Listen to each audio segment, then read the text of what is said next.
नमस्कार दोस्तों, देश में चुनाव चल रहे हैं। लोकतंत्र के सबसे बड़े पर्व की शुरुआत हो गई है। राजनीतिकों का एक दल से दूसरे दल में आना जाना लग रहा है और चुनाव में यह ज्यादा गतिमान हो जाता है। राष्ट्रीय दल, इससे क्षेत्रीय दल भी अछूते नहीं है। विगत दिनों जजपा से यानी कि जननायक जनता पार्टी से हरियाणा उपाध्यक्ष राधिका गोदारा, हरपाल कंपोज व उससे पूर्व राहुल रविंद्र मक्कड़ जैसे लोगों ने पार्टी को निजी कारणों कहते हुए अलविदा कह दिया, जबकि दूसरी तरफ जजपा में बहुत से लोग शामिल भी हो रहे हैं। समय समय पर लोगों की आस्था बदलती रहती है। अपने हित और उनकी अपनी राजनीतिक महत्वाकांक्षा उनके आड़े आ जाती है। नैना चौटाला का हिसार से लोकसभा प्रत्याशी नाम घोषित होने पर हांसी विधानसभा क्षेत्र से राहुल रविंद्र मक्कड़ का पार्टी से इस्तीफा, जिसकी राजनीतिक विरासत में मिली थी और जिन्होंने 2019 के चुनाव में लगभग 30,391 वोट लेकर भाजपा उम्मीदवार विनोद भ्याना को टक्कर दी थी। ऐसे युवा नेता का पार्टी को छोड़ना और भी चुनाव के समय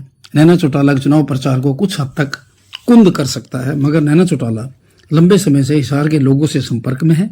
विशेष तौर पर महिलाओं से उन्होंने अच्छा रिस्पांस मिल रहा है और वो व्यापारी वर्ग से भी संपर्क कर रही है। जगह जगह वो चुनाव प्रचार में हिसार में लोगों से मुलाकात कर रही है। नैना चौटाला को दुष्यंत चौटाला का हिसार लोकसभा के सांसद के तौर पर किए गए कामों का भी भरपूर लाभ मिलता दिखाई दे रहा है। परंतु पार्टी छोड़ जाने वाले नेताओं के बारे में नैना चौटाला ने क्या कहा, आप भी सुनिए। देखो, मैं राधिका, वैसे तो मैं बुआजी लगती हूँ रिश्ते में, बहुत दूर के उससे। और राधिका, जिन लालच में राधिका गई है, मैं कुछ बोलना नहीं चाहती उस बच्ची के लिए, क्योंकि जितना टाइम उसने मुझे दिया है मैं उस चीज के लिए हमेशा उसकी आभारी रहूंगी कि जितना टाइम वो मेरे साथ रही है। और बाकी जिन कारणों के लिए वो गई है, शायद उन चीजों की टेलीफोन हम लोग नहीं कर सकते हर किसी को। देखो, ये लोकतंत्र है, किसी को बांध के हम नहीं, हम आजकल के जो परिस्थिति है उनमें तो हम अपने बच्चों को भी नहीं बांध के रख सकते घरों में। जो साथ रहना चाहेगा वो रह सकता है, नहीं रहना तो बच्चे भी तो अलग होते हैं ना। तो ये तो एक पार्टी परिवार है, अगर इसमें कोई नहीं रहना चाहेगे तो दबी से या कोई गाली गलौज करके या मजबूती से किसी वर्कर को पार्टी के साथ नहीं रख सकते।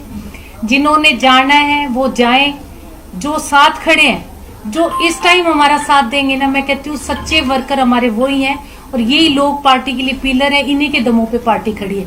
ये तो आया राम गया राम है। 2019 में आए थे और 24 में जा रहे हैं, तो ये पार्टी के हितैषी नहीं हो सकते कभी भी।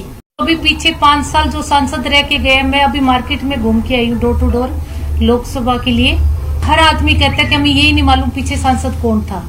तो लोगों से यही अपील करते हैं कि आप जो भी सांसद देखो, जो भी सांसद संसद में भेजो, उसके पीछे के फैमिली के बैकग्राउंड को जरूर देखो, उसका काम देखो। तो मैं कहती हूँ अगर मुझे सांसद चुन रहे हो तो मेरे बेटे का भी काम देख लो कि उसने 5 साल में बहुत कुछ हिसार में किया है। दुष्यंत का तो सबसे बड़ा काम तो किसानों से संबंधित है कि वो ट्रैक्टर लेके संसद में गया था और ट्रैक्टर का टैक्स माफ करवाया है।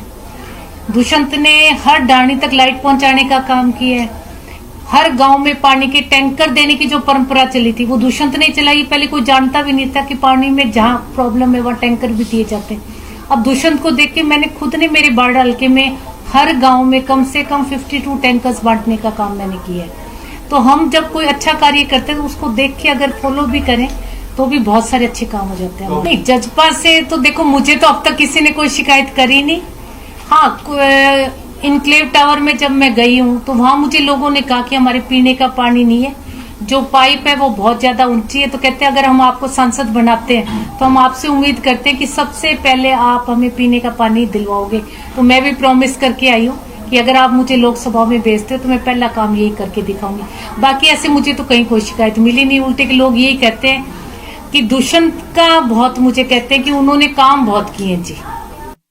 खबर मुनि के लिए अपने वीडियोग्राफर सागर, सहयोगी संजीव मेहता के साथ राज कटारिया हिसार।